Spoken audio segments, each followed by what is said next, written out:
Hey everyone, welcome to another episode of Dunce Cap. Sorry, fan 16, won't quick, kind of whatever. Um, I know it's been a while, so I'm working on getting back into it, and I've got some new material to read. And as you can see, I have another new background. I'm back in my old home and everything. And yeah, I'm wearing my St. Louis Blues jersey because as of the night that I'm recording this, they won big time. So it was, good day for me. Anyways, I'll get right into it. Today I am going to be reviewing volumes 1, 2, and 3 of Omamori Himari, which basically it kind of translates to protective charm Himari and everything. And what it is, it's a romantic comedy action harem and everything. So pretty, right up my alley and everything like that. And I borrowed these from a buddy of mine, and so I finally got around to finishing them and everything. But it's translated in the U.S. by Yen Press. It's illustrated and wrote by Milan Matra and everything. And so we'll get right into it. It started in Japan back in '06. There are currently 9 volumes out in Japan, 5 volumes out in the U.S., and you could pre-order, at least on Right Stuff, volumes 6 and 7 for which are the first 2 volumes coming out next year and everything. So yeah, get right in. Oh yeah, and it's rated M for LNSV, language, nudity, sexual content, and violence. Really, there isn't a whole lot of nudity in it.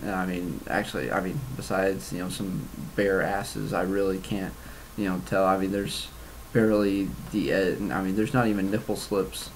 So I'm not really sure where they totally get that grade from, but it's whatever.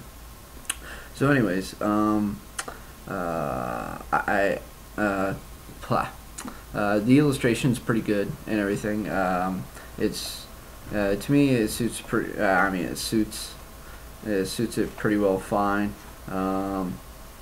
You got your simple little cute drawing. Let's see here. Like this and everything, and then you got like your action, bloody stuff. More intense, like right here and everything. So I think the detail does pretty well. It's not super detailed, but like I enjoy how it's drawn anyways.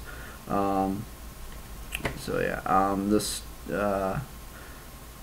basically what the story is about, though, is about this boy, Yuto Amakawa,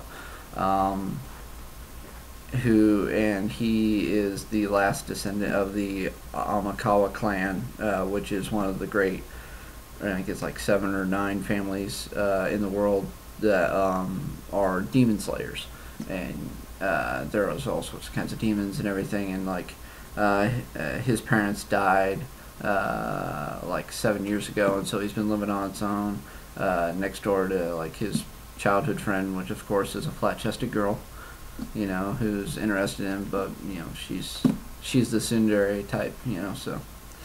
But and so basically what the story starts taking place where Himari, she is one of the demons that is called an Ayakashi, but she's a cat demon.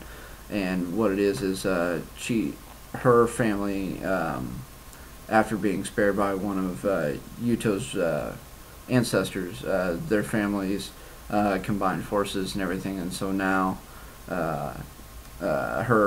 she has to protect Yuto, and now that he's come of age and his protective charm that he was wearing wore off and everything. And so what it is basically just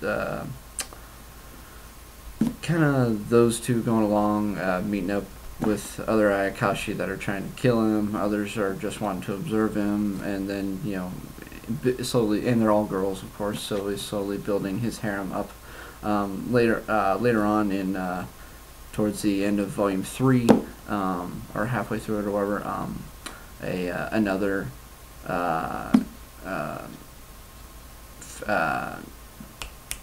another ancestor of a demon hunter family shows up, and she's supposed to marry Yuto and everything. And so, but there's like some other scheming going on that she's wanting to do stuff a little differently than what her family's telling her.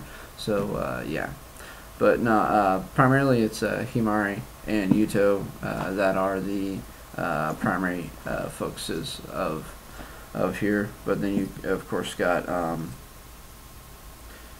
little maid girl right here that shows up. I can't remember her name. Crap, I keep forgetting these characters' names. Oh yeah, Rinko, right here. She's the childhood friend, and of course, you know, Himari is the, you know, giant busty one, of course. And then you got the like Lolita type girl, which is crap. What is her name?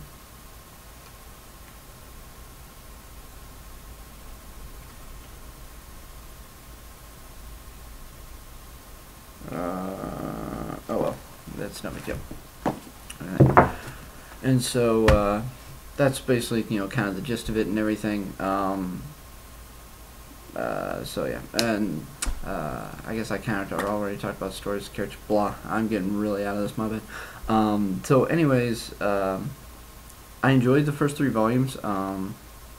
I watched the anime when it came out. I thought it came out in 2009, but apparently it came out, you know, the front, you know, it was one of the, in the winter, it came out in the winter season of 2010, and I enjoyed it for that. You know, I thought it was pretty funny, and you know, the action and everything. The manga does have a bit more of the story background to it, but as far as I could remember, I mean, I haven't watched the anime since when it aired, but from what I can remember is it's all like the same. I mean, basically the 12 episode anime follows right with, you know, the manga and what goes on. And actually, these first 3 volumes, I'd say, only cover about, you know, the first 9 episodes or whatever of it. I'm sure if I read the 4th volume, it would just about cover to the end of the anime. And which that, and once again, you know, that kind of goes along with my general theory that a volume of manga equivalates 3 episodes to an anime and everything. So it's going along with that. So I mean, it's not too bad. I mean, it's not super fan servicey, you know, for those of you who are turned off by that. Of course, it's got, you know, all the like sexualized, you know, goofy, misunderstanding humor and everything, and the tsundere girl, and then the girl who, you know, and then Himari, who can't quite figure out her feelings, and you know, because, you know, she's, you know, trying to watch for her master. Oh, she's a Catgirl too, yeah. And oh, how did I forget the biggest thing? I am such a dumbass. Yuto is allergic to cats, and so you can see how that kind of throws a spoiler in for, you know, him and Himari. But he's only allergic to her when she actually has her tail and ears out. So yeah, it's kind of like that. And she wields a sword. Yeah. But that's kind of all I got, really. I mean, not a whole lot to it, really. You know, pretty typical, you know, harem-y stuff. So if you enjoy those kind of things, by all means, go ahead and, you know, give this a try and everything. It's, I mean, like I say, it's a fun read, pretty humorous and everything. I had a good time reading it. Kind of brought me back to from when I watched the anime. And as far as I know, the anime has not been licensed in the U.S., as far as I know, from what I've looked up on it. So I'm not sure what's going to happen with that. If anything, it might get picked up for a subtitled release, possibly. But that's about all I got right now. And so overall, I'd give it a rating. You know, for my enjoyment, I'll give it a 3.5 out of 5. Just because, I mean, it's my style of genres that I like to read and watch, but I mean, you know, kind of a lot of the typical things, but like, still enjoyable overall and everything. And so I'd say about a 3.5 out of 5 works right for me. So yep, that's about all I got this episode. And I will pretty much see you guys next time. Leave some comments below, kind of whatever. Let me know. You can hit me up on Anime Vice at SaudiFan16. You can hit me up on Twitter at BILDO_88. That's Bildo_88. And then other than that, just whatever. Hey, so I'm SaudiFan16 signing off for Dunce Cap. Peace.